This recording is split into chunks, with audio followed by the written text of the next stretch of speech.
Okay. Hello. Welcome to the Court of Fowl. My name is Richter, your court mage, and always at your service. And today is a weird one. Hang on, we have no music. Let me fix that real quick.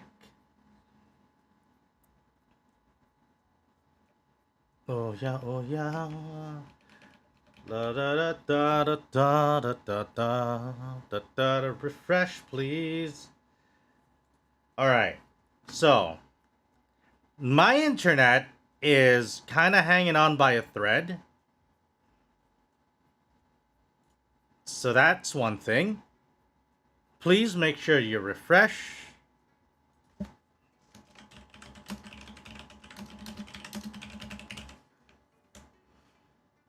Okay. Let me just...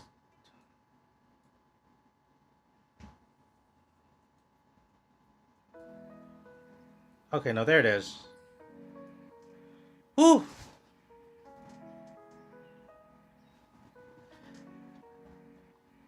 So, first thing, my stream is probably not going to be stable. That much I'm going to say right now. What OBS is telling me is that I am dropping frames because of the network, which I honestly can't do a whole lot about. Because up until now, my internet's been kind of okay. Fair DB. Are any of us truly stable? Truly. But yeah, welcome everybody. I am doing the move shenanigans, Arden, next week. So this week I'll be doing some normal stuff. Alright. But before we proceed any further, I'd like to thank Arden for being the first one in. Hello. Welcome Comfy, Sima, Srijita, and DB. Hi, howdy. Welcome aboard. Boop, boop, boop, boop, boop, boop. Alright, I think my internet should hopefully stabilize on its own. But yeah, welcome to today's Just Chatting and general Just Hanging Out stream, yeah? So we've got some nice lo-fi music in the background. Hopefully it's not too loud. It's just at the right level, I'm hoping. Do let me know if you feel like the music is getting too loud. Turin, give me a hell yeah. Okay. So, a couple of updates. Tomorrow will be Final Fantasy VII, and that'll be the last for for this week's stream. And next week will be a bit of an chat bubbles. Oh yeah, thank you DB. Yeah, it's all part of the same theme. I picked this up on Stream Spell. We might have 2K22 next week. It might be on the same time, but we'll see how it goes, because that's going to be really close to the moving day, so I might be packing up a lot of stuff already by then. That's actually the day right before the move, so if I've already packed up my PC, then I don't think so. But we'll see how things, we'll see how things turn out. But what will definitely happen is our Halloween stream, so that's going to be on October 31. I'm planning to have it the same time as we usually do for our stream, so nothing to change there, except that Halloween is apparently landing on a Monday, I think. I think it's landing on a Monday if I'm looking at the calendar right. So that's gonna be something. So yeah, for Halloween stream, I'll have something ready for you guys. And do look forward to it. If you would like to drop by, please do. We'll do some spoopy stuff. We'll do some Halloween themed stuff. 2K22 Halloween special. We'll see. You'll have to tune in to find out, Turin. But the Halloween special is happening. We will, in all likelihood, play more than one game. So, Will WWE 2K22 be a part of that? Maybe. Will you all get surprised with some horrific nightmares? I can't say. You'll have to just tune in. In any case, how have all of you been doing? How has your past week been? I know that some people are back here, especially from yesterday's Monster Hunter. We were hunting big old creatures off in the wilderness, getting giant snakes and big-ass dragons. So when the delivery food is being weird, oh no! Puppet, welcome back. Stream is going to be a little laggy today. My internet seems to be a little unstable.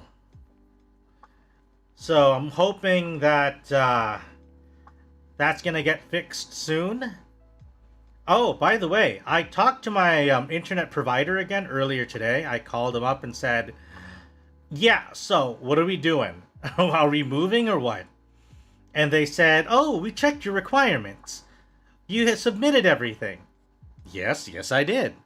Are you okay with the site transfer fees? Yes, I agreed to that. And you have everything, yes? Yes. So, am I moving? We'll need to get back to you in 24 to 48 hours to confirm with the team. I see. So, I'll find out either tomorrow or the day after. Saturday, maybe, if the move is going to happen on that day. Exactly, DB. This is like the second time I followed up ever since I've been pestering them about it last week. Worst case scenario. Oh, I do have an idea though, because I was talking about it with one of my fellow employees, those in employ of the lords and ladies on high horses, and I was given a particular email address, and she was saying, hey, when I was having internet issues, all I did was I copied this email address for the government offices, and if you copy them in your email, I promise you they're probably going to reply quickly. And I'm like, really? Does that work? Like, just get the government involved? Normally, whenever you get the government involved in anything, it's usually going to go bad. At least that's my experience. So, we'll see. I'm going to try sending an email tomorrow morning and get the, not that okay, you won't get in trouble. Well, the thing about that is that the email is used to, like, report, it's like an email. It's an email address used to, like, report very sussy activity or poor service. It's like a local IT, like, department or something for the government, where they do, like, where they investigate, sussy behavior from corporations and stuff. I got my water. So yeah, I'll find out. I'm gonna basically try to imagine it's like trying to send an email out to a coworker and then, like, copying their boss in that same email. That's kind of like what this is equivalent to, or at least I'm hoping. So here's to, fingers crossed that everything will turn out well in the end. Yeah? So that's really, like, one of the biggest concerns. I've also booked some cleaners. So I did that today. So I have some cleaners coming in. And surprisingly enough, I'm a little concerned about the price. Especially since they seem to have a lot of attention towards, like, windows. And it just turns out that my particular unit has these little sliding doors. I don't know if you can hear it, but they're like sliding doors, and it's all like not really glass, I guess, but some kind of I guess acrylic glass, something along that line. So it's a lot of clear glass-like material on this sliding door, and also on the sliding door I have towards my balcony. So these things, I don't know, I don't think they're glass. I think they're more like plastic, I guess, or acrylic or whatever. Plexiglass, yeah, I guess. Something along those lines. But yeah, I don't know the actual material, but probably. So I'm thinking, okay, this is the layout. So I send them like I send them a photo of the layout of the yeah, it's gonna be laggy, puppet. I'm so sorry. So I sent them a layout. Okay, this is my unit's layout.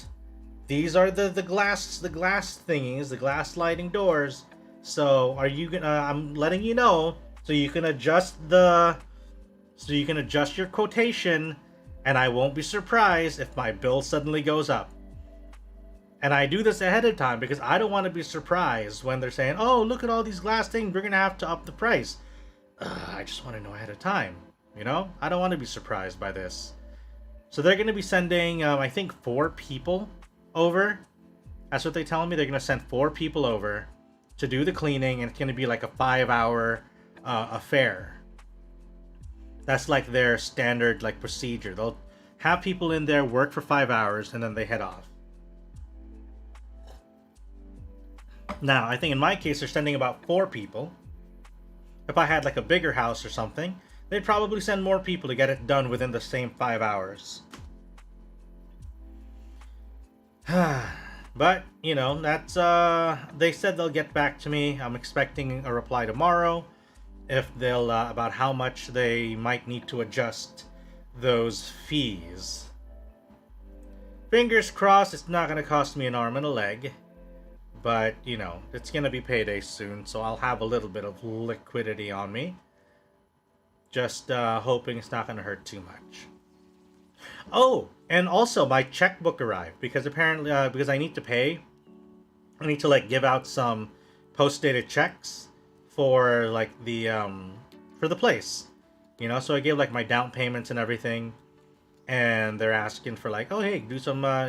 You can give us like the post-dated checks for the rent for the next couple months for your contract. If you are getting lots of lag, refresh. Yeah, I'm so sorry. I don't know what's going on. I don't understand why. My internet just seems to be acting up now. I mean, these are the exact same settings I've had for like forever. And honestly, it's also the same during this. These were the exact same settings during the karaoke stream that we had as well. So I'm not sure why the lag is just hitting hard tonight, of all times. Oh, to the ones watching the stream. Alright, thanks DB. That's probably, hopefully that helps. Hopefully refreshing. Luckily I don't think I'm having a lag problem with the stream. That's good then. I feel like worst case scenario, I would have had to like change down to like 720p, but I think it's hopefully gonna stabilize now, but it does dip every now and again. Anyway, welcome Nito, welcome. We were just talking about the move and, you know, all sorts of other stuff as well, kind of just involved with it. I'm not excited, honestly, for maybe, I think I'll probably do it Sunday, because I'm gonna need to start writing a butt ton of checks for the like the rent and stuff, and I'm pretty sure that I'm gonna be really sore after all of that signing and writing and everything. It's not one of the things I look forward to whenever I have to move. Yeah. I don't think I've missed out on anything else. Cleaning crew.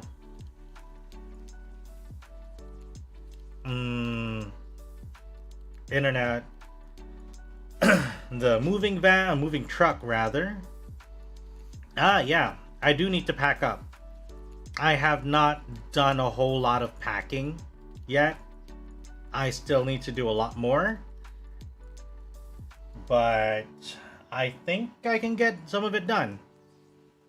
Moving is a tiresome and not always in a physical perspective. Yeah, a lot of it really is also just timing and like doing the whole like, oh, I gotta talk to these people, I gotta arrange for these, I gotta make sure that they arrive at this time, And like, for example, the internet, right?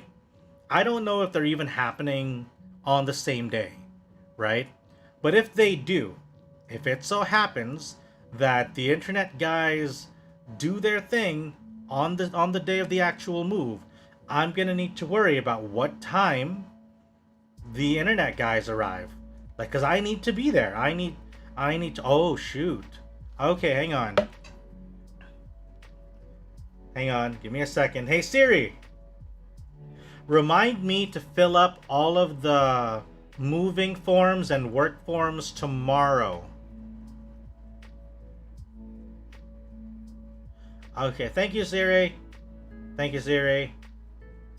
My pleasure. Right, because I need to prepare a couple of documents. Mostly like job forms and stuff. Kind of like letting the management know that, hey, I have a couple people coming over and they're going to be doing some work. So here are these forms letting you know that they are not trying to rob me or anyone else. I hope. So that's part of it. I need to get that one done tomorrow because I need to also send them over for signing and stuff. So that's got to get done quickly. I should have done it today. I forgot. I totally forgot about it today. Should have done it. But I came from the bank as well this morning, so I had a lot on my mind. Especially since Monday and Tuesday are holidays. Apparently Monday and Tuesday were declared holidays over here, so that means a lot of places are going to be closed. And thank you, Sujita. That means a lot. You know, I'm going to try not to stress too much about it, but I got to stay on top of everything. Make sure that all the forms get written out and everything gets ready. So, you know, that's gonna have to happen.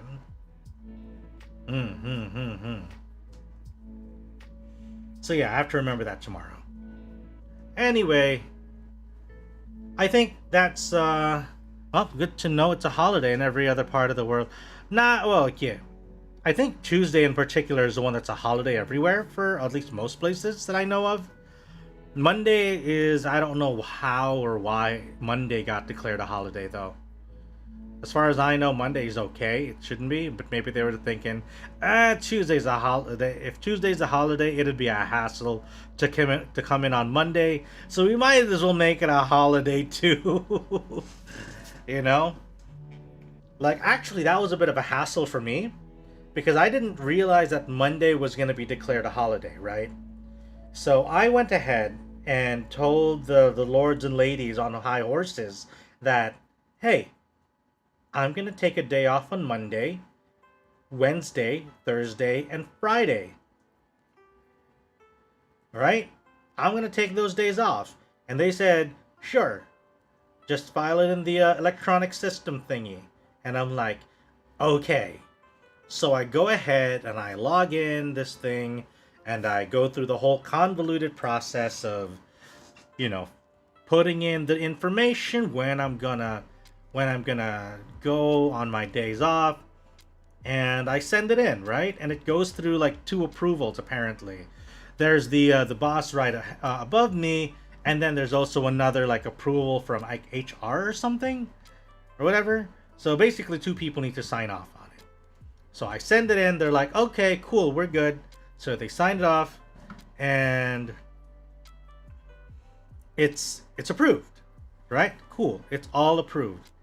And then they tell me, oh, Monday's gonna be a holiday. You should probably cancel the all the vacations you signed up for. Because they're all bundled in one, you know, in one like one request. If you want to adjust it and not waste one of your days off, you should probably cancel the one you already have and then apply all over again. And I'm like, I hate you all. So I go ahead and I try to cancel my days off, cancel my vacation. And guess what? Apparently it needs to get approved by the same 2 people who take the sweetest time just approving anything. And in the back of my head, I'm thinking, why does anyone have to approve if I'm taking back my days off? Why? Why does someone have to approve and I'm saying, nope, I'm not going to take my days off anymore? That sounds so dumb to me, doesn't it? Please tell me I'm not the only one who thinks it's dumb for someone else that has to approve if you're canceling your day off. You'd think they'd want to make it as easy as possible for you to cancel your day off. But no. So yeah, I gotta wait for it, and I had to reapply the moment they actually canceled, because I can't apply for a new day off on the same days, because it's like, oh, you can't apply for a day off here because you already have a day off. Why? I mean, it's understandable and stupid, yeah. But yeah, it's done. Just the little things, you know? Just a couple things, little things that you don't realize is a pain until you actually have to go through it. But I think everything's pretty much set now. I just need to need to get the forms. Unironically being a pain in the ass, yeah. It is. But it's all done. I just need to fill up the forms tomorrow, and everything should be ready. I just need to pack up my things and go. Right? So, the place I'm moving into, without giving away too much, is a really, really interesting place. Right? So it's in a building, obviously, in the middle of the city, and it's a building that is very, very close to a lot of amenities. Right? It's pretty close to, what's that? Co-worker of mine got his contract changed this month, less work time, and all his days off were automatically stricken from the system. Oh no. Oh yeah, that sucks. That sucks like shit. That absolutely sucks. Also, hang on, let me do something real quick. Oh no, I need to unlock it. There we go.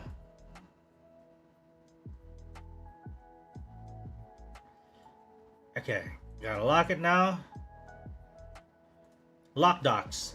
I'm putting chat basically on the left now, so that if I want to read it, it's gonna look like I'm actually reading that chat that's on the side of the screen. He realized when he was asked why he was in on one of our weekly meetings. Oh, to the left, to the left, to the right, to the right. Now slide. Okay. So yeah, at least everything should be more or less set to go. I'm glad. So everything's good. That also does leave me room to stream a bit, but only up until the time that my actual move happens. Because the problem is going to be that once I move, right? Once I move, I will not have stable internet until my internet provider comes in and sets up at the new place. And at this stage, I don't know when they're gonna do that.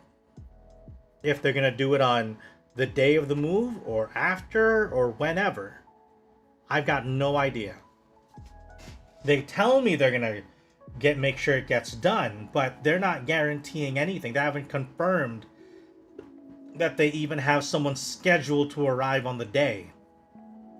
So no reassurance whatsoever. So I'm like, well, that's not good. But fingers crossed though. Fingers crossed. Halloween stream hopefully will be fun though. You know, we'll have some nice games.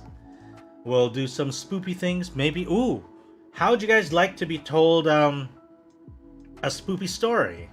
You guys want that? Like a nice spoopy story reading? We'll make it all ASMR-ish, you know? We can read something interesting, or maybe a classic. I don't know what's I'm gonna have to read up on what's allowed or not allowed to be read on stream. Because I know some people do that, you know, reading streams and whatnot. So maybe we can. Which one? Reading a story.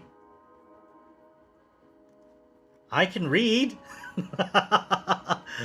I don't know how much of that gives any confidence, but I can read. Let's see. Let me try reading something now. Let me look for like a short story that I can read for you all. Short story on streams. Oh, I don't know how many of you were there at the time, but I did read the entire. Okay, so context. Last February, I had a subathon on Twitch, and what's that? It really confuses me how you have confirmed with them that you did everything right, but they don't know. Well, okay, so they know that I gave everything. They know that I gave all my requirements. It's all there. They confirmed. Yeah, we have everything we need, but the team that's supposed to be, like, processing all of this has not responded back to us. So we can't confirm to you if someone will be there on the day. And that's what pissed me off. I'm like, give me an update if someone is coming here on, you know, on Wednesday. Wednesday, I think. Is that Wednesday? That the day? Yeah, Wednesday. Just let me know if someone is coming here on Wednesday. Unfortunately, that's what they can't confirm. So I'm hoping for another update tomorrow or Saturday. So, back to the reading bit. For those of you not familiar, I had a subathon last February, and it was a Valentine's one. Valentine's Donathon, really. And I gave an offhand comment saying, sorry. It was Comfy, I think. Comfy, and then suddenly other people in chat were also saying, hey, why don't you read the B-movie script? You know, and I'm like, what? Read the B-movie script? You mean the whole aviation something says the bees can't fly, blah, blah, blah? And I'm like, no. I don't know, maybe. If somebody gives me like $100, sure, go ahead, I'll read it. And next thing I know, the Kofi comes up and says, hey, you were just given $100. And it's like, oh, that's an actual $100. I guess I gotta read the B-movie script now. And holy shit. Okay, I read the B-movie script and I finished it in like an hour? I think hour something. It was like $100 and I read the whole B-movie script. That was the day that I learned, do not underestimate the internet when they want you to do something. Also, welcome Glyph and Jupiter. Holy shit. Welcome. So that, dear chat, is why you should never make any offhand comments where you're saying, oh, if somebody gives like $100, I'll do something crazy. Because somebody's going to throw $100 at you. If it is, you know, enough of a meme, somebody with the money is going to be like, you know what? Bet. Fucking bet. And then next thing you know, you have to read the B-movie script.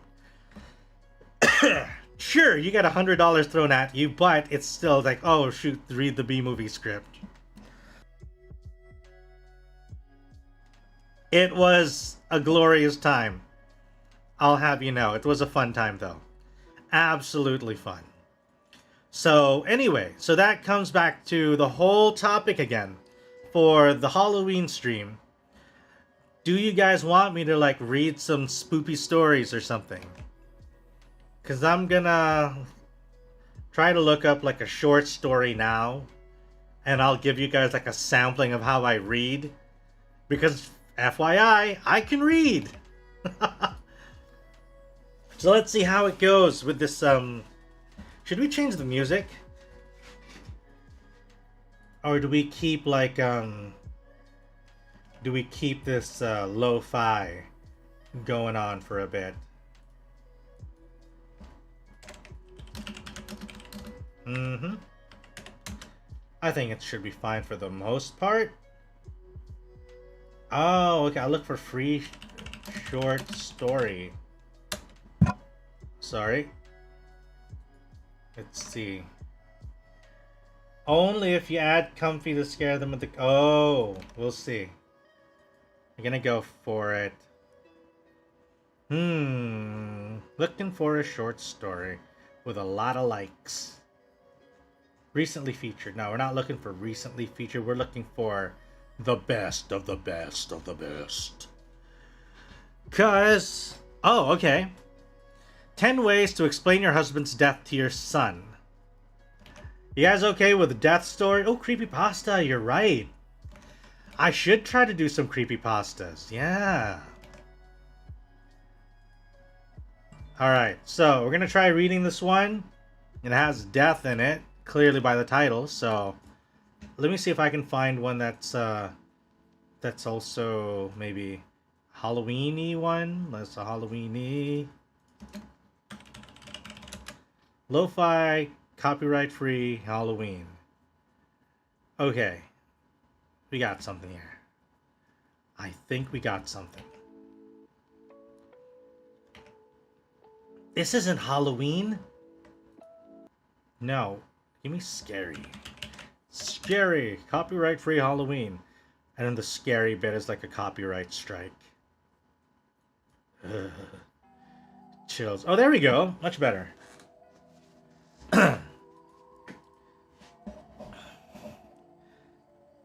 Here we go. 10 Ways to Explain Your Husband's Death to Your Son by Zach Powell. Number 1. Tell the truth. Be gentle, but honest. This is your son's first time experiencing death. His only rodeo.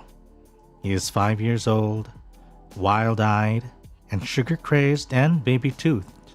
A sweet boy. He doesn't complain about going to church or preschool. He picks up the toy cars in his room without being asked, lowers the seat after using the toilet. Some days you feel as though you've won the lottery. At night he helps you say grace. Eyes closed, hands clasped over a plate of hot dog mac and cheese. He prays for God to watch over him, and you, and your husband, and Waffles, his favorite teddy bear. Though sometimes you wonder if he means Waffles, the food. Once he even prayed to God to watch over your favorite music group, even though he often refers to Queen as old people music. If he is mature enough to have this opinion, he is mature enough to handle the truth. Number 2. Tell most of the truth. On the other hand, he's still a boy who cried last Easter when he caught you crouching beneath the rose bush, depositing a bright blue egg in a patch of soil. And again, when you were both playing chutes and ladders and he landed on the final chute, the one that jettisoned him back to the start of the game board. And again last week when he saw your husband's face plastered on a news report and proceeded to pound the TV until the screen fizzled with static because he thought his father was trapped inside. So maybe you only need most of the truth. Because you'd had to fib a little back then, didn't you? When you explained over cookies and milk that you weren't helping out the Easter Bunny because one of his eggs had hatched the very moment he stepped foot on your lawn, and he had to hurry off to parent the bunny hatchling? Or when you spent 6.5 minutes convincing your bawling child that you'd deliberately been playing the board game backwards as a joke, and that chutes were really ladders the whole time? Or when you finally asked him to stop hitting the television set because the problem was fixed and his father might be back any minute. And then the two of you stared at the TV, using the black and white grains pixelating the screen, the right antenna bent like a broken wing. Number 3. Tell some of the truth. After you've tucked him and Waffles into bed and he asks you again where his father is, tell him your husband will be staying with God for some time. Remind your son how good of a man his father is, how skilled he is with his construction tools. Explain that he's the only one who can help St. Peter with a noise problem they've been having up there. It's true. You don't know for sure whether or not the pearly gates has a squeaky hinge problem, but you don't not know that. You figure with the amount of new people who enter every day, there's got to be some wear and tear. And anyway, they've got to have some decent men up there in heaven, so maybe they chose your husband instead of, say, the guy who sold you this house. The one who told you that all your dreams would come true here and you'd never have to worry about anything. Number 4. Lie. Your pastor would disapprove. This you know. You can picture his face sweat-soaked, hard-mouthed, firecracker red as he slaps the pulpit, preaching about the 10 Commandments.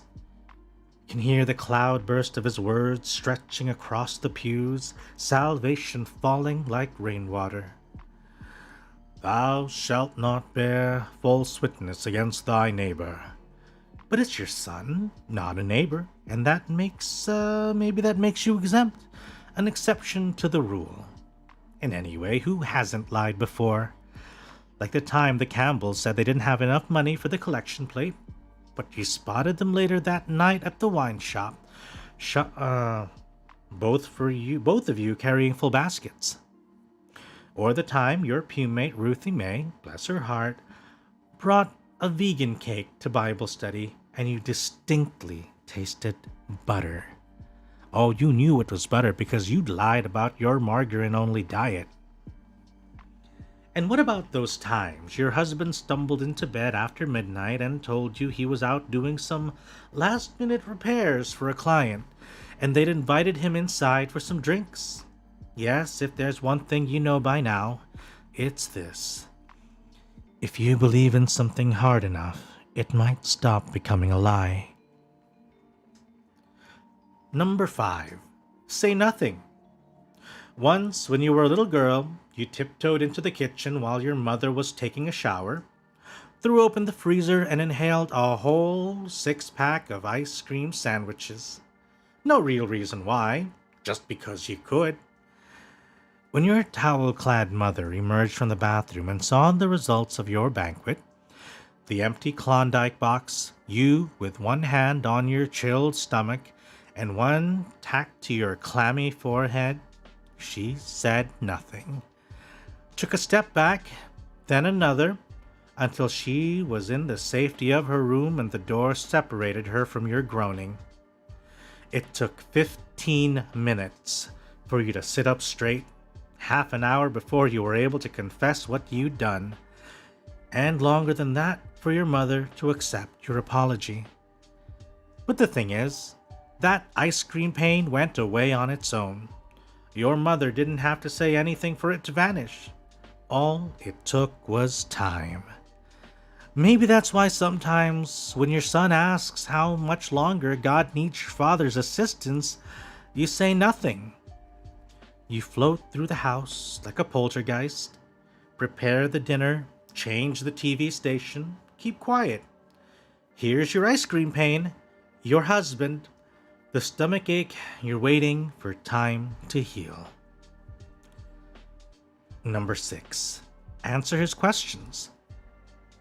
Is Daddy coming back soon? Is the one you've come to dread. For one thing, it's unpredictable, separated by minutes, hours, days. Sometimes, with the two of you glued together on the couch, you'll hear it 4 times during the span of 60 minutes. Other times you can go a whole weekend without. thanks to the distractive power of coloring books and trips to the zoo. For another thing, he's gotten into the habit of following this question up by reminding you that according to your pastor, Jesus came back in just 3 days. So why is it taking his father so long? You should be happy he's paying attention during the sermons at all. It's a small victory. His other favorites include, will he be back in time for my birthday? And can we go to see him instead? Though, during dinner one night, he surprises you by positioning his teddy bear in front of his face and lowering his voice to a grisly tone, and speaking for Waffles when he asks, will you leave me too? You have yet to answer a single one of his questions with yes. Number 7. Tell the truth about how you feel. Mommy is tired. Mommy doesn't feel well. Mommy has a headache. Mommy is lonely. Mommy needs 5 minutes of quiet time. Can we please just have 5 minutes, please? Number 8. Be direct. He's carrying a basket as big as his head when you pick him up from preschool one day. It's overflowing with neon cardstock, pinks, blues, reds, a rainbow collage of paper. He won't look you in the eye when you help him into his booster seat, and it isn't until you've crossed the belt over his chest that you see the words on the cards. The crayon, curlicue, or the misspellings, get well soon.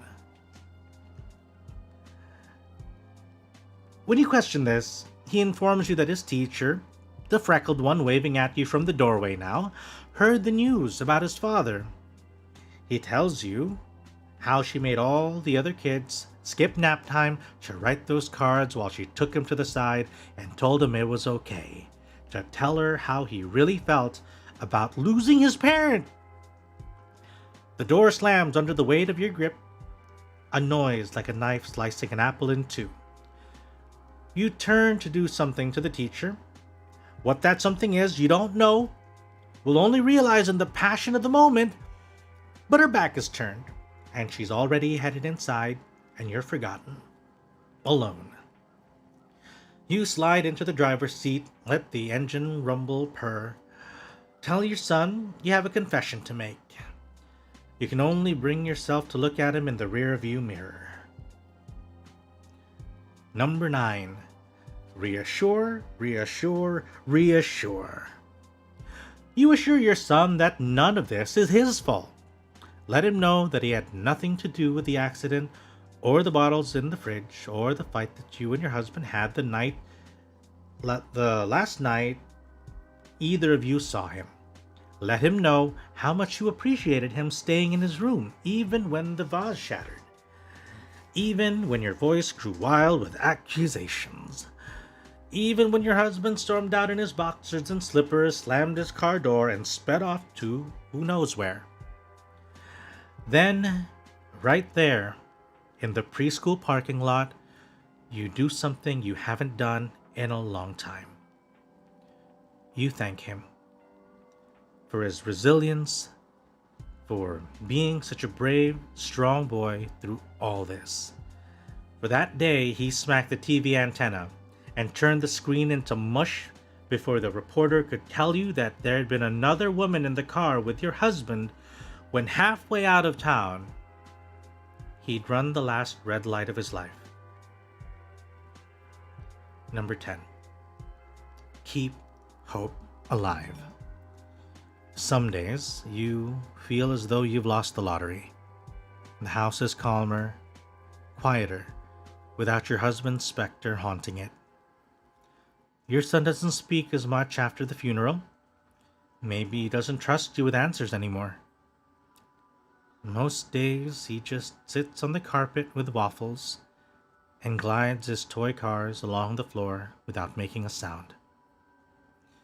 That is, except for when they hit the coffee table and flip on their side, a noise like a bomb detonating. Sometimes, when that happens, you swoop down, a light in the darkness, and retrieve the car. You feel its weight shift in your hand. You gently guide it and its imaginary passengers to safety. You set it down somewhere and let it go, where it's heading until it reaches its final destination.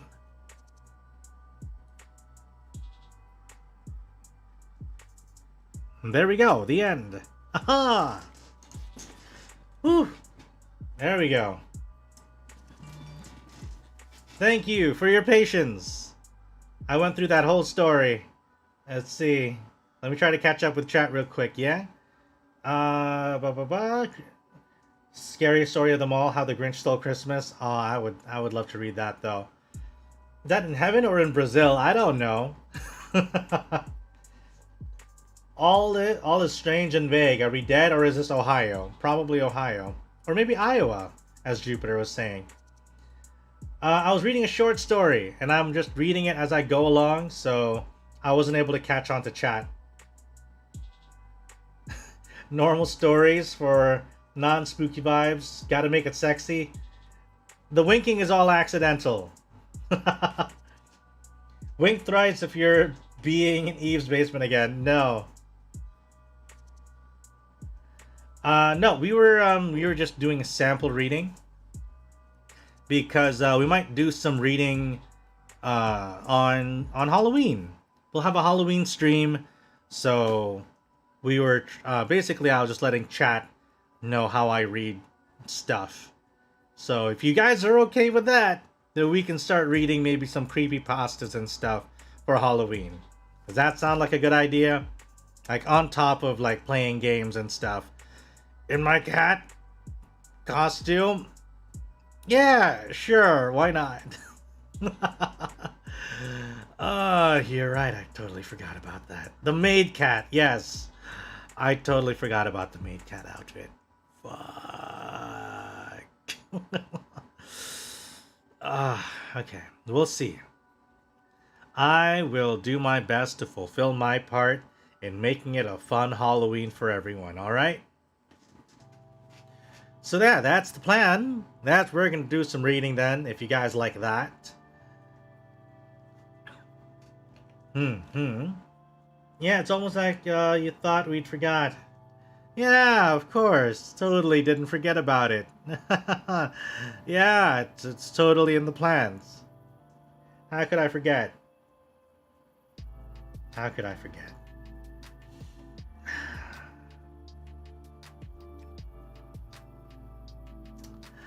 So, what else do you guys want to do on the Halloween stream? We're gonna read, maybe we'll play a spoopy game or two.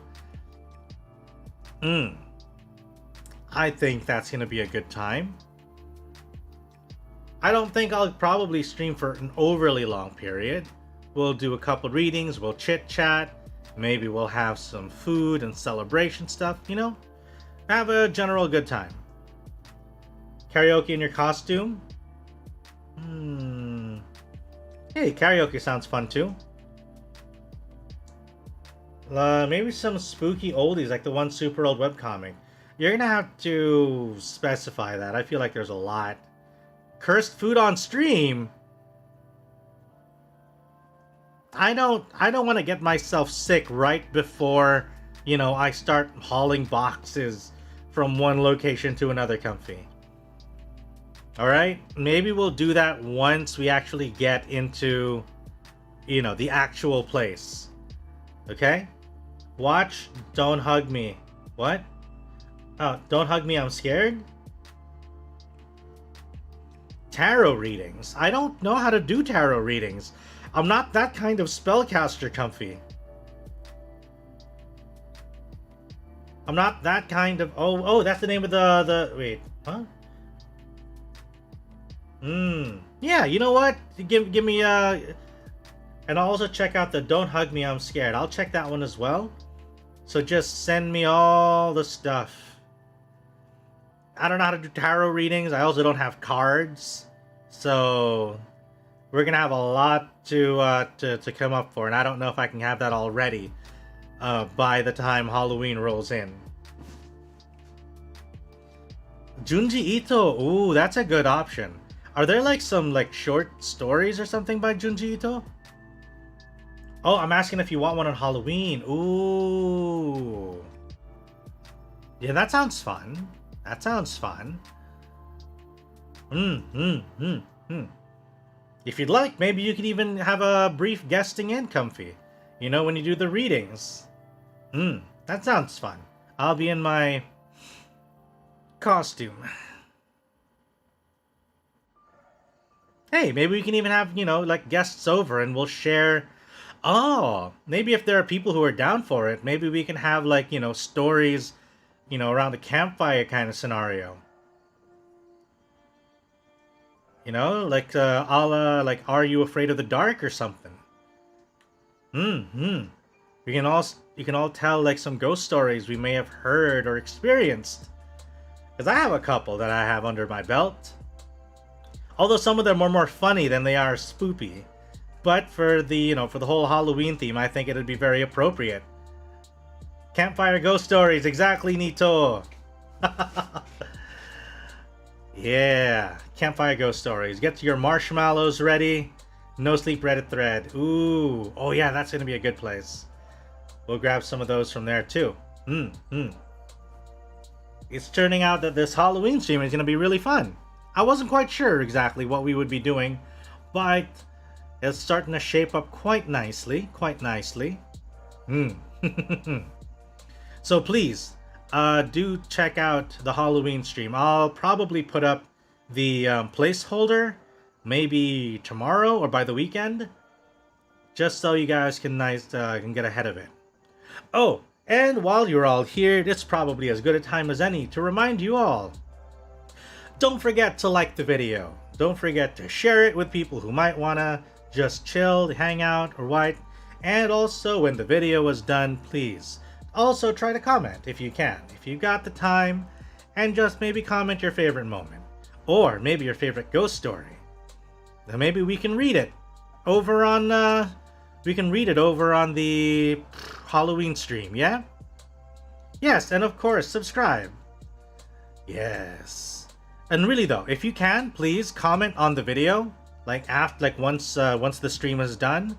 Comment your favorite, let's say, like Reddit stories, your favorite, yeah, like the no sleep Reddit stories. Put some links in there. I think you can probably put links in there. Just I'll probably allow it. It might get like caught by the system, but I think I can probably just, you know, override it and just let it show up on the comment section anyway.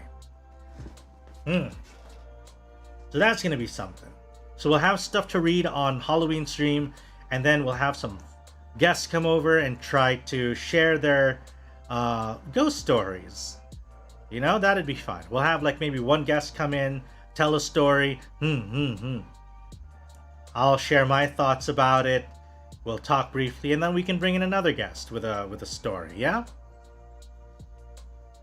That sounds like a fun time. Don't forget to bring your snacks, campfire snacks, graham crackers, make s'mores maybe, or anything else. I'm kind of curious though, what do you guys normally like associate when you're thinking about campfire stories or things like that? What's the kind of like snacks or food that you would have at a campfire?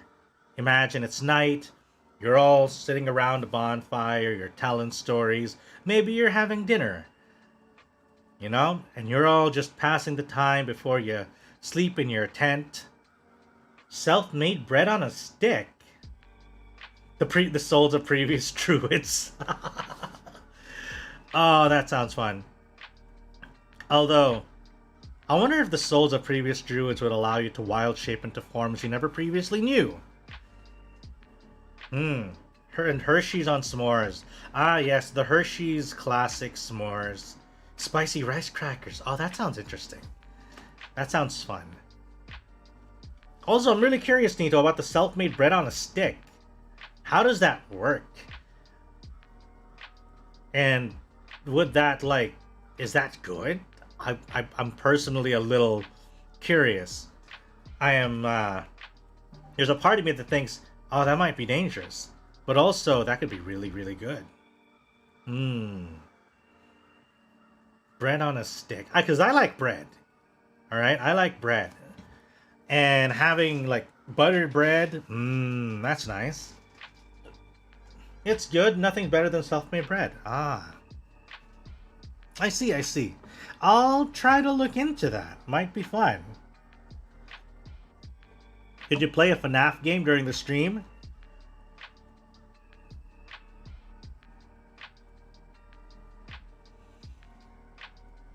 I will try. I will try. I can't say I relish the thought, but I'm gonna give it a try, okay? I will do my best. Did send you the webtoon by the by. Alright, cool, cool. Alright, that sounds fun. I'll check it out. Oh yeah, oh yeah, oh yeah, oh yeah. Oh yeah. Just need to check if my VTube studio is working right. Okay, I think it is. Let's just start with FNAF 4. It's the easiest out of the series. I see. Alright. Hello, Oliver. Welcome back, welcome back. What webtoon? Webtoon, I believe, was the one recommended by Nito to check out. I think it's more for the Halloween theme, so I'm gonna take a look at it. I think. Mortuary Assistant is still fairly popular. We'll see. Or I can do... Yeah, we'll figure out what games we can play. I'm not great with horror games, but, you know, if it's for your entertainment, I can try. I still hate that my internet hasn't really stabilized, by the way. It's still just... like, it goes to around, like, a stable level. And then it dips. And then comes back up. It's like averaging at around a 15% drop rate right now. After, like, for the past hour, 15 maybe? It's been at around 15%. I can offer you roguelike horror as well. We can also try Darkest Dungeon. I think I haven't played that in a while. And it's pretty spoopy at times. Tax Simulator is a different kind of horror. That's true. Nothing. Oh, I just remembered I have to do some tax forms. Thank you, Nito. You actually reminded me. I gotta do some tax forms. Because it's almost the end of the year! So I gotta do some tax stuff. And I am not inclined of the paperwork. But you gotta do what you gotta do, or else the nightmare becomes reality. Okay, so I think, I think that's probably gonna cover it for the Halloween stream on Monday. So we should be good for that. I'll put up the video soon. If I can do it by tomorrow, then I will. Otherwise, it might have to wait. On Saturday, I'm gonna be heading out. I'll be attending a convention. It's a gaming convention.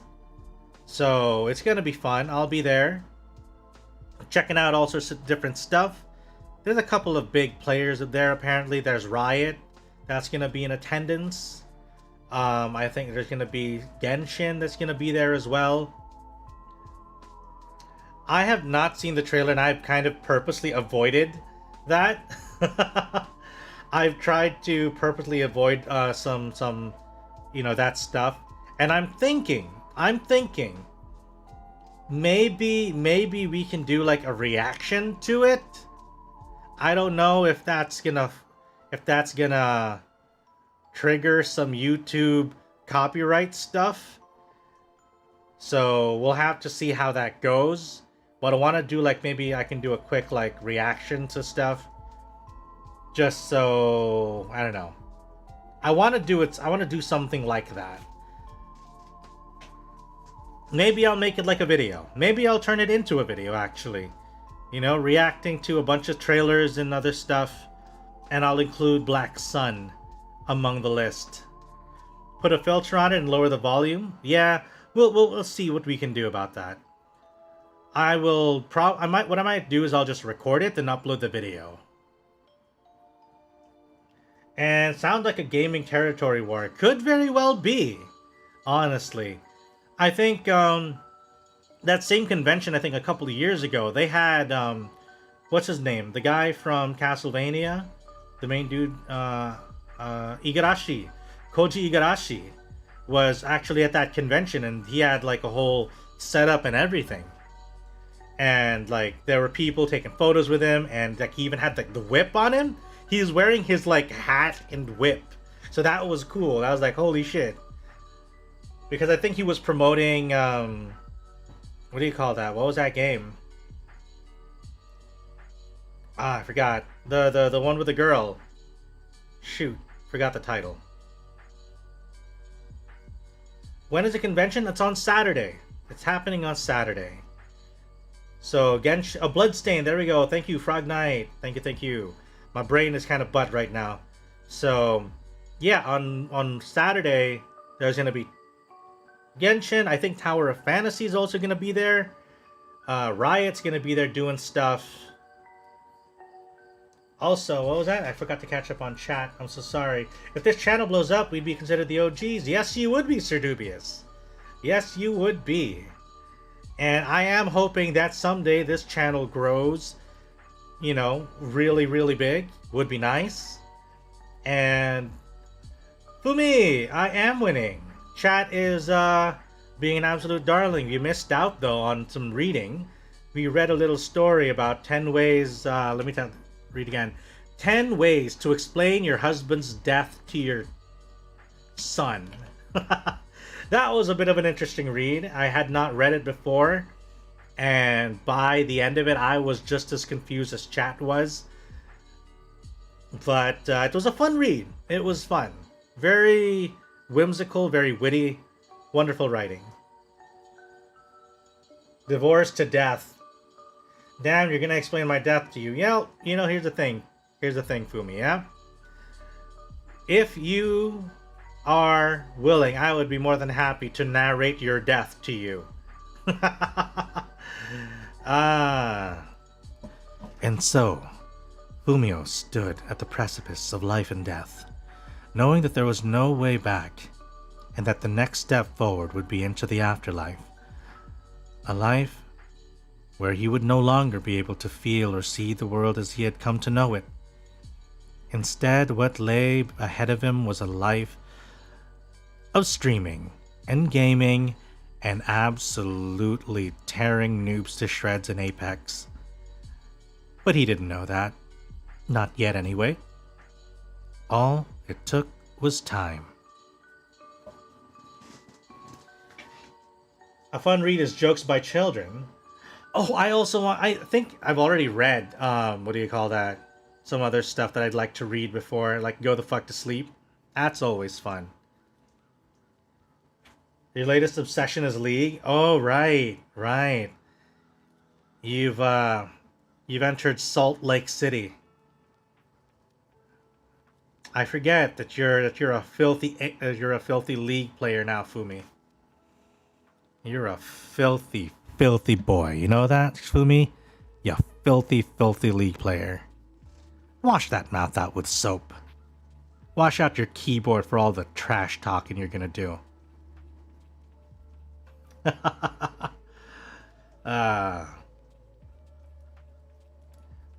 Actually, for me, my salt coming back, honestly, is I've kind of touched Overwatch again. And I'm not gonna lie, I'm kind of getting the vibe for it again. I don't want to. And I was a fairly salty player back in the day.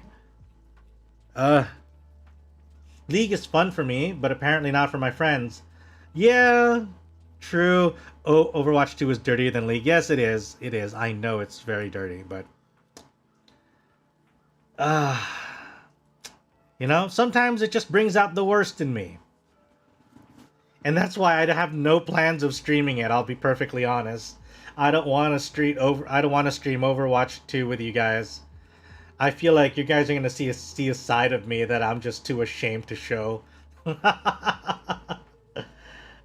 Mate, no trash talking here, just me lovingly cheering randoms. Overwatch 2 ranked? You're grinding to GM? Okay, I'll take you up on that offer. I don't think I'm gonna stream it, but I'll play with you if you want. Okay? I'm not on ranked yet though, because I have not touched rank in many years. And the only like golden weapon I have is for Reinhardt. Is it similar aside to the one we saw in Jump King? No. It's worse. It is like I sometimes used to. I haven't felt it lately. But back in my like prime for Overwatch, like peak Overwatch days, I kind of went toxic. And eventually I started realizing, you know what? I'm not good. I'm not, that's not good, you know? And I tried to start toning it down a little bit. And I feel like I've matured a lot since then. Since, what? 5-6 years ago? So, I'm hoping. I played Jump King. It's, I played it mostly on Twitch, though. And I still haven't finished it. So, maybe you'll get to watch me finish Jump King yet, Shrajita. Maybe. And also perfect, you'll be tank and I'll be support. Perfect. I mean, honestly, I play tank and support. I just don't play DPS very well.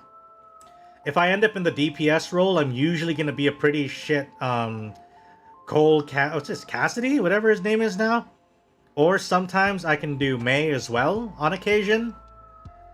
Sometimes I can be a filthy Hanzo player. Sometimes I can also do Ashe. Ashe is also really fun. I decided to stick with Gundam until Overwatch 2 has interesting content. Ah. Hey. Mei is an absolute darling, Fumi. She is a darling, and you just need to accept, you know, her cold love. Alright? Would you play Pokemon Unite? I could try. I could certainly try. I mean, I've played my fair share of MOBAs. I have like freaking 800 hours on Dota 2. That was my poison for many years. Until I decided, you know what? I'm walking away from the toxicity that is Dota 2. And then I walked into I stepped out one corridor. And then I walked into Overwatch 2. Sorry, Overwatch 1. And it is, I feel like a revolving door of toxicity up until, you know, very recently. Pokemon Unite is simplified in a good way? Huh. Is Mei... If Mei is a darling, then Makima is an angel? Hey.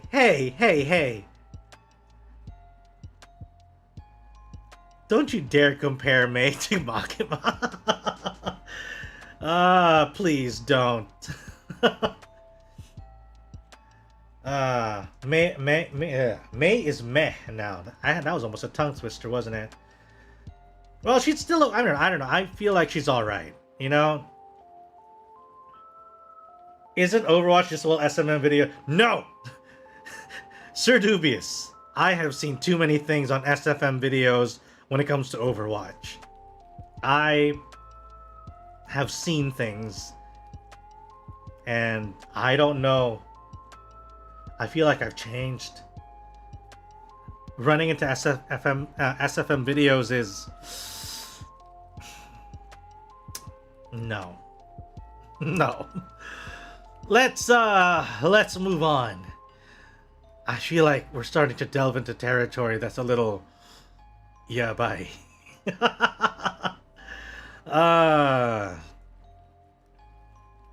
What's the difference between a missile and a rocket? I don't know.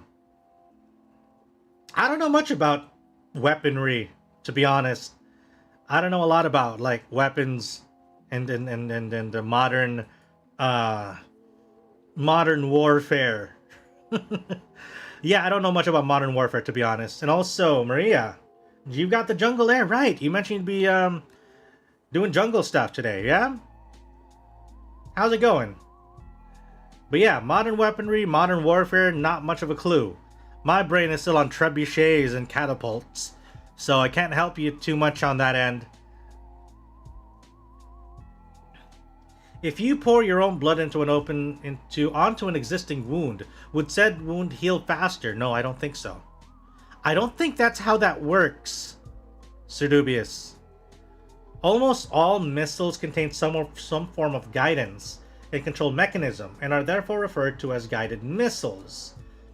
An unguided military missile, as well as launch vehicles or vehicle used to sound the upper atmosphere or place a satellite in space, is usually referred to as a rocket.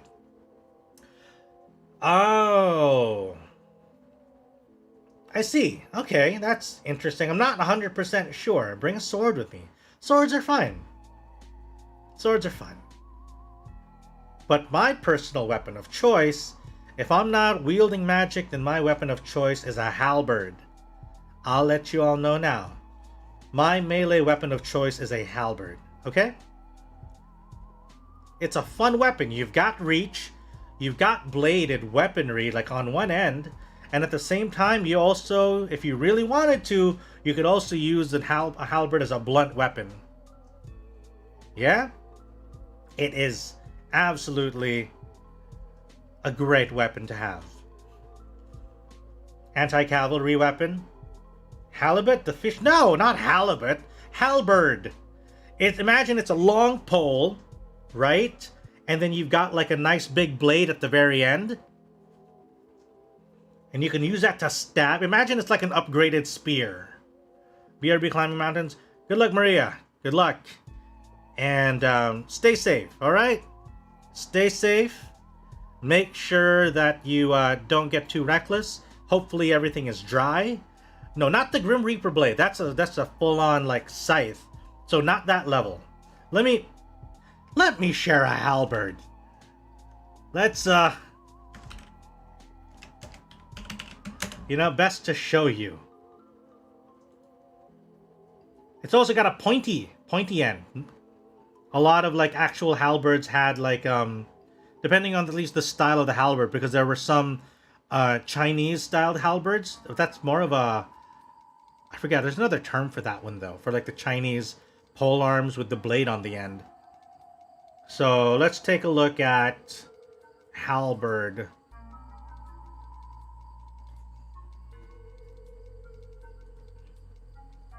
So let me share browser stuff. Basically a spear with an axe. Yeah, that's true. It's a spear with an axe on it. My preferred medieval weapon is the crossbow. Wait, which one are you referring to with the Lewins? Browser share. Halberd. Ah, there we go. So let me put that over here. Put them all back. Oh, no, that's not it. Now, wrong button. So yeah, this is a halberd. There you go. So that is my personal weapon of choice. A glaive. Oh. Huh. Oh, so a glaive is also called a Lewins. Ah. I see. I see. So yeah, this is my my melee medieval weapon of choice. And I think all in all, I find this really fun. But we can also have, like, if we have like fantasy halberds, they also include other stuff. For some reason, these are also considered halberds, even though they don't necessarily, like this one, for example, doesn't have this middle thing here that looks like a nail or a thing, whatever. It's just a pointy end. So I don't know. For some fantasy halberds are a little different. The Final Fantasy ones are insane. Yeah. Cause like some of them are just straight up like spears, you know? Or here's another one. This is more of the Chinese variety that I remember. They're, I think, also referred to as halberds. What's the difference between halberds and poleaxes? Good question. I think poleaxes are like the general category, and I think that maybe halberds are a subcategory of that. But we can search. We can always difference between halberd and poleaxe. Generally speaking, halberds have a long top spike and an axe head and a rear fluke. Poleaxes usually have a shorter top spike, but it also have a variety of heads. Oh, okay. So the poleaxes are more specific to just like are focused on the axe part. Like they don't usually have the big pointy at the very end. Hello, Gewalt, my favorite Scottish crusader. Hello. We're talking about weapons. We're talking about the halberd in particular right now. So the poleaxe is more focused on the axe part. So it doesn't have, like you see here, for example, if we look at this. So if we have this, if we were to turn this into like a poleaxe, this top pointy spear part would be much less pronounced, and it'd be probably like a lot smaller, and then it'd focus more on the axe part of the stick. So yeah, that is that's probably the main difference, I would say, between a halberd and a polearm. A poleaxe. Polearms is the bladed stick category, I think, of item. That's what I was thinking about, rather than poleaxe. So polearm is the broad umbrella of blades on sticks. Just playing World of Tanks. Ooh. Oh yeah, that's actually one of, well, not tanks specifically, but we were talking about how I don't have too much knowledge when it comes to more modern warfare, since my brain's still stuck on trebuchets and ballistas and catapults. So we ended up talking about more medieval weapons, which is fun, really. Isn't it? It's a fascinating topic. A switch axe? Are you talking about the switch axe in Monster Hunter? Or is that the actual swax that you're trying to talk about? Because I don't know what the hell a swax is. I'm afraid of Googling it too, honestly. I don't know what I'm gonna find out if I say swax. That's fine. Let's go. What's swax? No, all I get is switch axe in Monster Hunter. I don't see swax. It's all just Monster Hunter. I prefer swords over guns. Ooh. Yeah, I think all I'm seeing here are switch axes. More found regard of gun swords in that regard. Oh, more fond of gun swords. Oh, you mean like the gunblade of what's his name? Squall Leonhardt? Ooh, chainswords are cool. Like when I hear chainsword, the first thing that comes to mind is Gears of War. And that was so fun. So I remember my friend was telling me like, "Hey, have you ever played Gears of War?" And the thing is, at the time, I was primarily a console, a PlayStation console player, and he had an Xbox. So he introduced me to Gears of War, and I'm like, okay, what's this? Okay, controller's nice, kind of chonky. And then he had me play some Gears of War and showed me, oh, try this button. Oh my god, he has a chainsaw for a melee weapon? Holy shit. Like a chainsword or something. Gun swords, gun lance. Gun lances are fun. I had fun trying out the gun lance in Monster Hunter. I need to practice it more, but, you know, that takes time. And Warhammer. You know what? Warhammer is one of those things that I have heard so much about. Also, congratulations, Maria, top of the mountain! Whoop, whoop, whoop, whoop! Taking out my flag. Yes! Take your flag, stick it in the mountain, show it who's boss. Whoop, whoop, whoop, whoop! You like the gun lance? Gun lance is fun.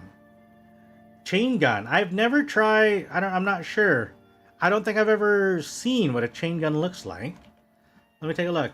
Chain gun.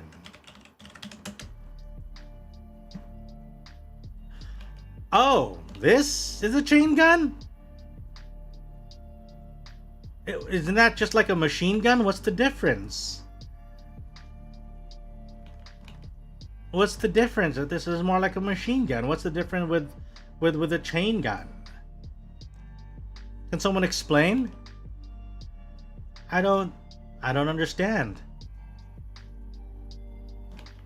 It has chains. Okay. Alright, I guess it has chains.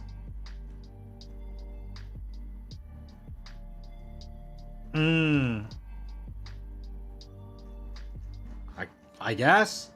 That seems fun though. If I get Rise, I'll be using the gun lance. Ooh. I'll gladly introduce you to Warhammer. Depends on fantasy or space marines though. It's a minigun or Gatling gun. Well, time to jump out the mountain since there's water. Oh, that actually reminds me. That does remind me of a time that I did hike for a bit. And it was an amazing time when they showed us like the stream of water. And I was sweaty and tired. And I just sat there in that cold mountain spring of water. And it was amazing. It was cold, but not too cold because it was sunny. Oh, that was great. Anyway, so back to Warhammer. So yeah, that's one of the things I've heard a lot about, and I've seen, people have their figures and everything.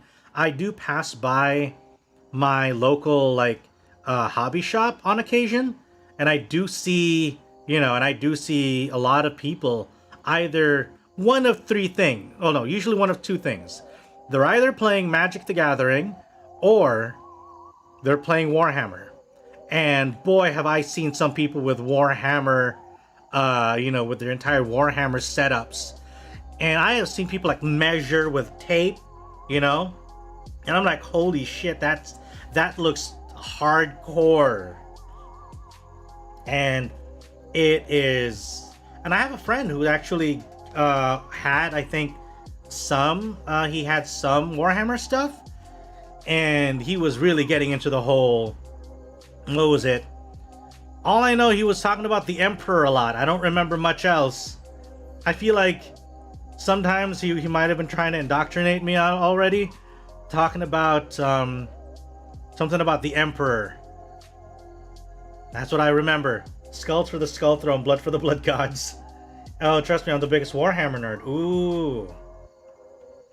It's basically an LMG that handles like a chainsaw. Oh, okay, got it. And was that, have you ever played Fire Emblem Three Houses? Okay, so here's the thing. I have it on the Switch, but I have never gotten around to actually playing it. I want an excuse to play it on stream. You guys want me to play Three Houses on stream? Sorry if I'm not chatting a lot, just playing World of Tanks. No problem, Gewalt, no problem. You enjoy your game, alright? We don't want you losing. We want you to win. We'll cheer you on. And also, Maria, you rock that mermaid tail, alright? You go rock that mermaid tail and show them who's the girl boss. So yeah, I'll probably get around to playing Fire Emblem Three Houses on stream. I'll get there. Once my schedule frees up a little bit after the move. And also, the Emperor of Mankind will enlighten you, child.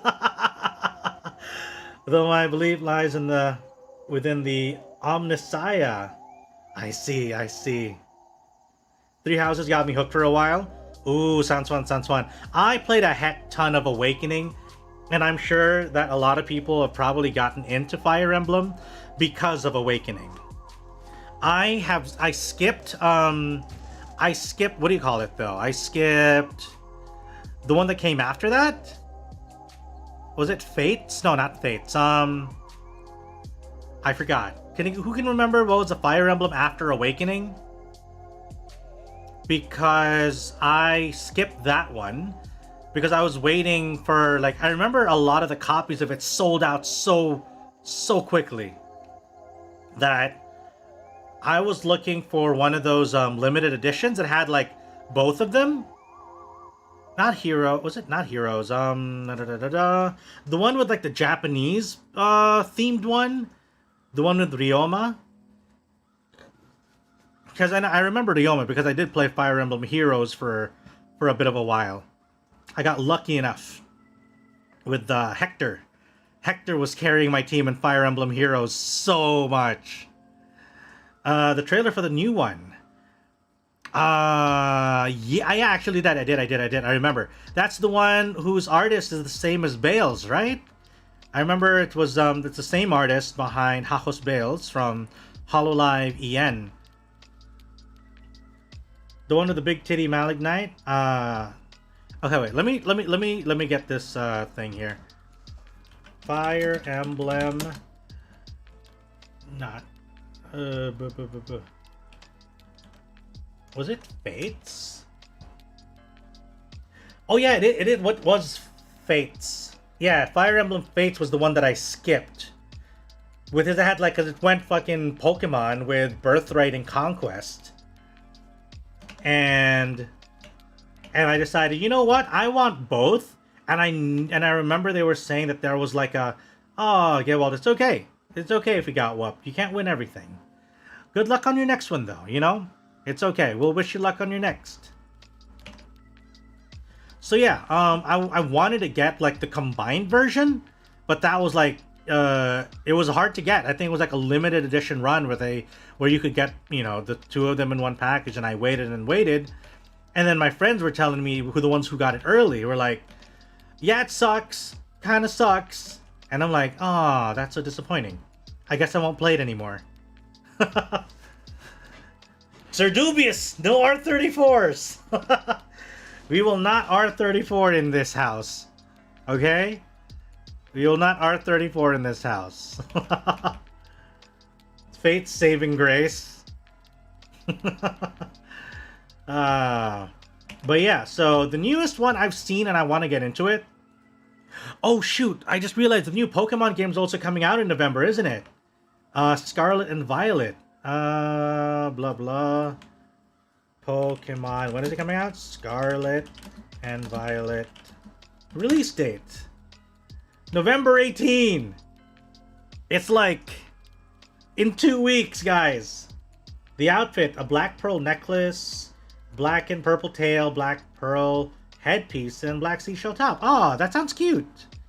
That sounds pretty cute. Hang on, let me just fix the browser a little bit here, yeah? There we go. So, Pokemon is coming out on November 18. Oops, sorry. Here we go, November 18. Have you seen Graved? I have. I would protect it, even if I died. I would like not to die, though. Bayonetta 3 is coming October 29th. You know what? After the whole debacle about Bayonetta and the voice actress behind it, I'm honestly confused. I mean, well, not really confused. More like I'm just tired, I guess. Because, for one thing, I feel like people do need to kind of call out poorly paid like voice actors more. Now, I'm not saying that, you know, because we do have evidence now that the statements made by the voice actors may be false, but I feel like that shouldn't take away from voice actors that don't get paid enough, you know? I'm kind of glad it happened, because it brought attention to people being like, oh shit, I didn't realize that voice actors don't get paid very well, you know? I'm glad for that happened, even if the circumstances now around the claims of Bayonetta's voice actress being a little dubious.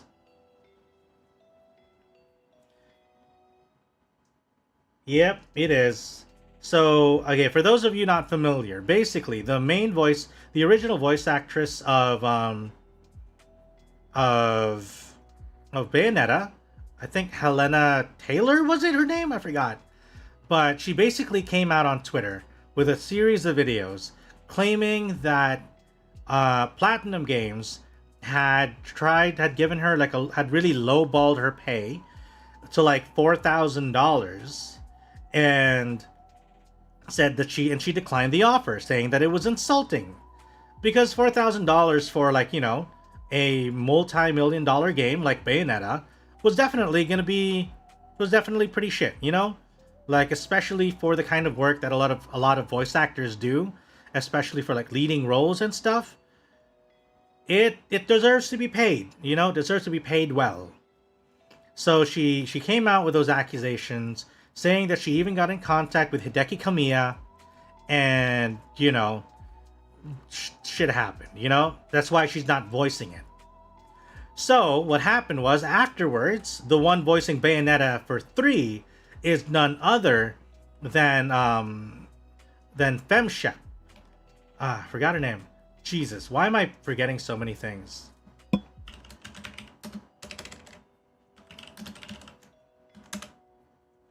Jennifer Hale, there we go. Jennifer Hale. So yeah, so Jennifer Hale herself was like voicing Bayonetta now. And that's a big name. That's a big name to put on the project for Bayonetta. So that's where you kind of start thinking, wait a minute. If Jennifer Hale's taking the role, she can't have been cheap. I mean, you're talking about one of the biggest names, one of the most popular names in games voice acting right there, So what's going on? And then it turns out then that there's like this article, I think from Bloomberg, that that talks about how there's a number of things that weren't true in Taylor's claims. And in response, Helena Taylor came out with a bunch of tweets and stuff. Well, gotta go. Gonna continue playing tanks. All right, no problem. Take care, Gilwald. All right, good luck. GLHF. All right, get those dubs. So yeah, so basically an article comes out that kind of blow a lot of the arguments that Helena Taylor made in her original tweets, and she kind of backtracks on it and even contradicting herself afterwards, where she says now that the original offer was I forgot, like $10,000 or something or whatever, something like that, because according to the article, like, she was offered $4,000 for a couple, like, per session, and each session was going to be like maybe 4 something hours. It was like $1,000 an hour for her time and stuff, and that wasn't going to cut it. And according to the article, she asked instead for, like, I forgot how much money was it, but like a lot of money, and then she also asked for residuals, so meaning that she would get like a percentage based on how much the game sold, right? Kind of like royalties and stuff. And I feel like that's a lot. I mean, like, even for voicing the main character, I don't think that's very reasonable as in terms of payment. But I'm not in the voice acting industry. I can't make those judgments. But anyway, so it turns out that she was contradicting a lot of stuff that she said in the original in her original tweet when she brought the whole thing up, right? And it's basically, the internet is now just in a position where you lied to us. You tried to paint like the worst case scenario. You twisted the facts and presented them in a way that made you look like a really bad victim of something. When truly, when supposedly what the case is just that she just wasn't happy with what she was offered. Because I think the biggest one, for me at least, one of the biggest parts that she put out in the video, in her original claim that she was being lowballed, was that she herself called for the boycott of the game. She was saying that, hey, for all of those who wanted to play the game, just don't buy it, and instead just, spend that money on, like, put that money into charity or something.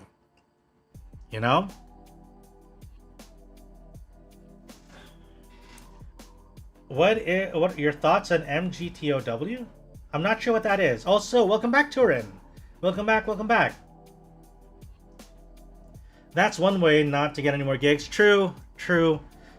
At this stage, I think even without, even without any kind of statement from Platinum or Nintendo officially, I think it's kind of an end game already for Helena Taylor and her career, so to speak, because she broke NDA, like she broke a non-disclosure agreement to talk about what she said was like, oh, look at them being unfair about this and this and this. So she broke her NDA, her clause, and not only that, she calls for a boycott of the game. Who else is going to hire her after that? You know? Who's going to hire her after, if in the scenario, especially that if she's not getting what she's paid, maybe the price was low because she was able to receive royalties? Well, she said she was well, according to the Bloomberg article, she was asking for like royalties. She was asking for royalties and a hefty sum on top of everything. And what she claimed was that she was being offered $4,000 for the entire game. That was the exact claim she made in her initial video. That she was offered $4,000 to voice act, her part and stuff. The wholesale, like flat rate, $4,000. That's everything. Which is apparently not the case. And so this is where a lot of people are being, that's a real shame, Like, you could have still been the hero if you just said, hey, they were offering me this. I don't think that's good enough, so I declined the role. And had she not tried to like twist the facts and present them in a very dishonest way, I think people would have still been on her side. But here's the thing. She said she was claiming that she was offered $4K for everything. Like flat rate, $4K. That's what she claimed in her tweet. And that's why people were thinking, hey, that sounds really shitty, $4K for the whole project and you're like the main character? And you're voicing like probably a fuck ton of lines? Oh, Turin, you created your own finisher. Nice. Nice. Hope it's safe though. I know finishers have to look good, but you gotta make sure it's safe too. She literally used her white woman tears to get us to revenge for her. Well, she was trying. Unfortunately, all she did at the end of the day was make herself look bad. Basically gaslighting. Like she basically manipulated all the facts, trying to make herself look like more of a victim than she really was. I'm glad it got revealed, so now we know the truth. Well, that remains to be seen. I think there are still people who might be supporting her, but that's up to them. That's their own thing. Anyhow, that attempt backfired. Yeah, it did. It's very surprising that she went out on a limb for something like this, That she went out of her way to call out, this company and the game and call and ask for a boycott. She herself asked for the boycott, and then when she gets confronted, she was like, oh, I just want to move on from this. What do you mean you just want to move on from this? You called this. You asked for this. So yeah. Finisher name is Sinister Brutality. Nice. That sounds real edgy. Good luck. God of War Ragnarok is coming out too. Oh man. Why are there so many good games coming out? Why are there so many good games coming out within this? Oh wait, it's the holiday season, right? That's why. I can understand calling out the company if you feel hurt, but she sent hate to the new VA that had nothing to do with any of that. Ah, yeah. And Jennifer Hale is beloved. You know? If we were to compare Bayonetta and Mass Effect, come on, Bayonetta is gonna get blown out of the water. Like Mass Effect, for all of its flaws, right? For all of its flaws, and of which there were many, Mass Effect is still very much beloved. 3 endings. Yeah, it's release season. True. Man. And I'm thinking of doing a trip too. I'm thinking of like, I want to take a vacation on the holidays too. And that's going to cost money. Am I going to have to spend money for games? Am I going to spend money for during the holiday trip? My name is Commander Shepard, and this is my favorite game on the Citadel. It's something like you carry an opponent in your shoulder and then whirl into a stunner. Ooh, it's kind of like a second F5, then stunner, or RKO really. Huh. Or more stunner, I guess, if you're going to be stationary rather than landing on your back. So it sounds like a, what do you call it? Like an F5 into stunner. And yeah, Bayonetta ain't exactly the moneymaker. It's great, but it's not like, going to be GTA or something anytime soon. True.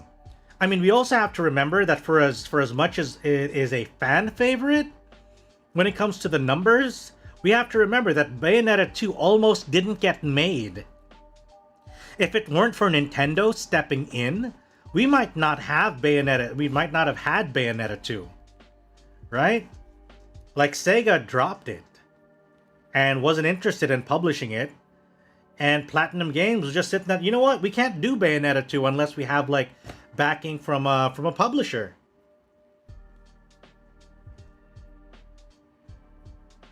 Bayonetta is just an iconic game franchise, so that is what the selling point was. Yeah, I mean, especially when you have Platinum Games that comprises of a lot of like former Capcom employees that worked on like Devil May Cry, and then you have a game that is basically like Devil May Cry, except much more like, it is different and a little bit fresh than what DMC was at the time.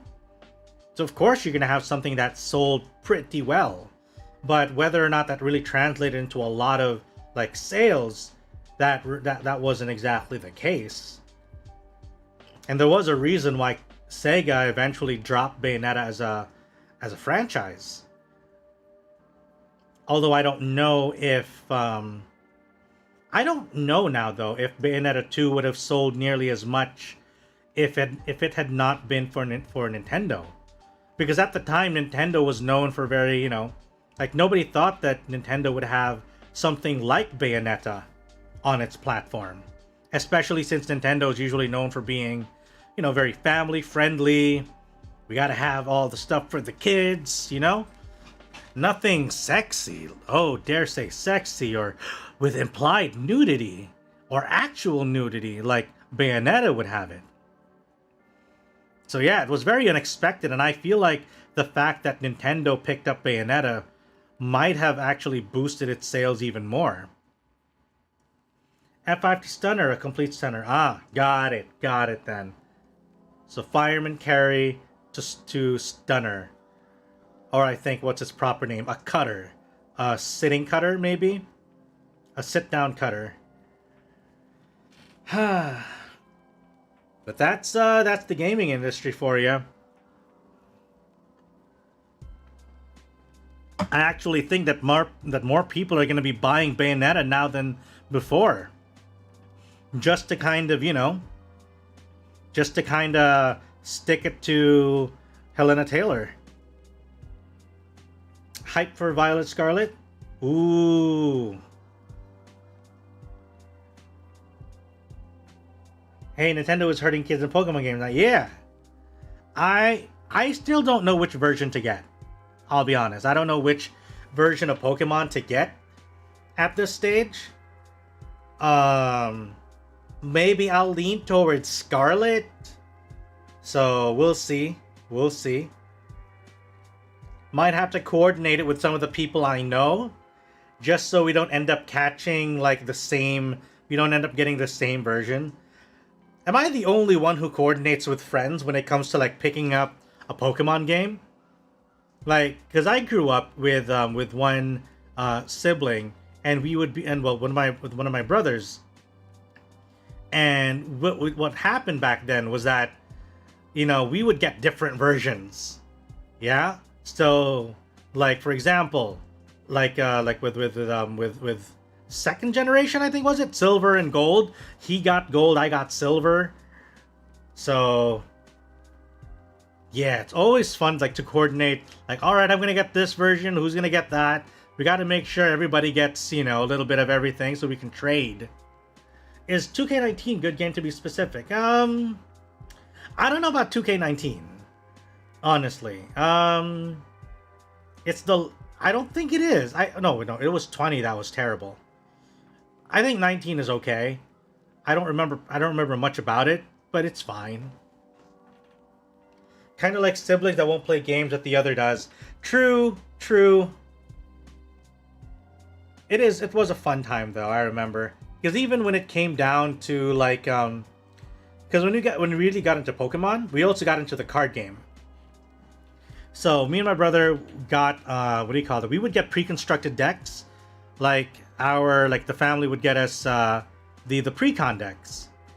And we would also get like different pre-cons. So he would get one of the pre-cons, I would get a different one. And then we'd play him, and I'd hate if I ended up being the weakness, because that sucks. I have not watched the Boondocks. I have not yet gotten around to watching the Boondocks.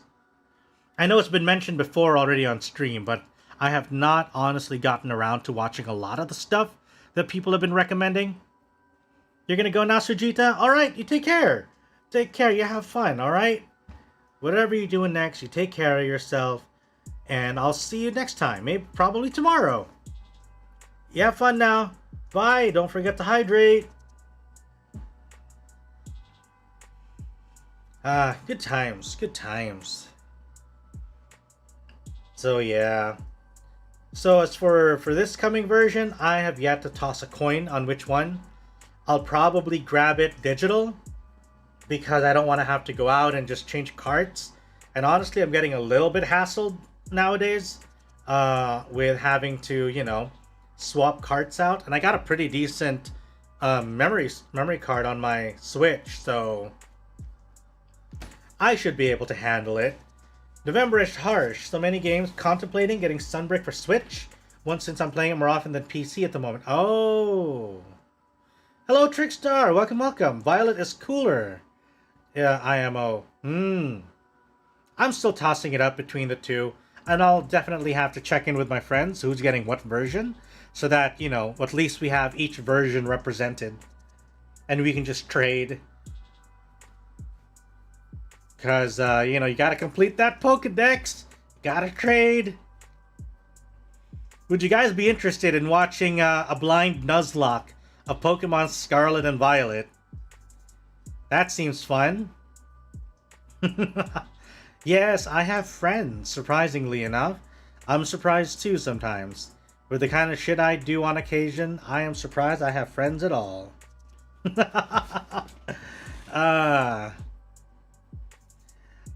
Masochistic? Hey. I've done that for, I did that for Sword and Shield, yeah.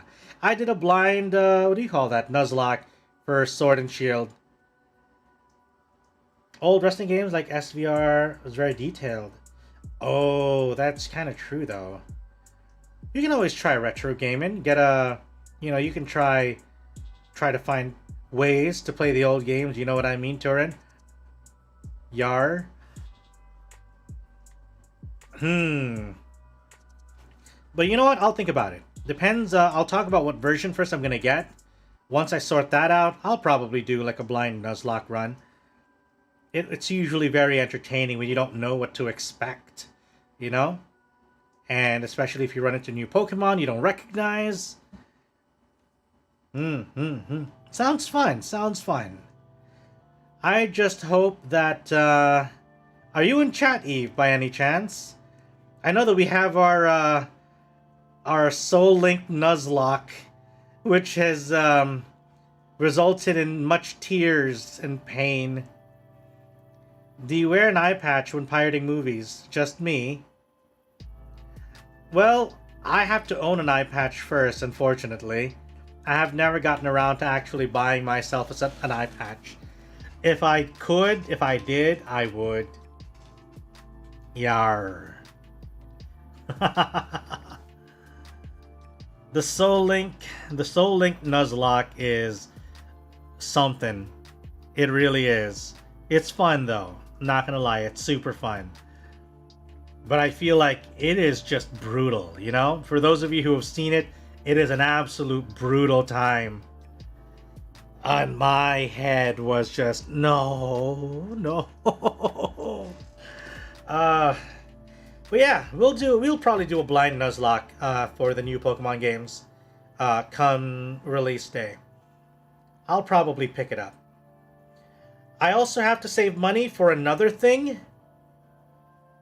Another thing that I'm saving for that I definitely want to play on stream is the Suikoden 1 and 2 HD remaster. I am definitely playing that on stream. I love that franchise to bits. Fuck Konami, but I love the Suikoden 1 and the Suikoden series. It's amazing. Also, what does what do? I'm not sure what you're referring to when you say it.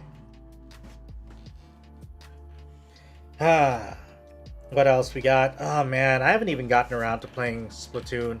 I told myself I'd want to play Splatoon 3 so I can finally play a Splatoon game, but money, schedule, everything is just...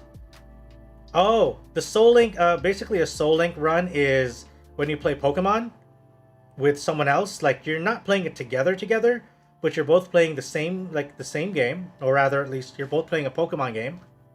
And when you both catch Pokemon, those Pokemon become linked. So if one dies, the other one dies.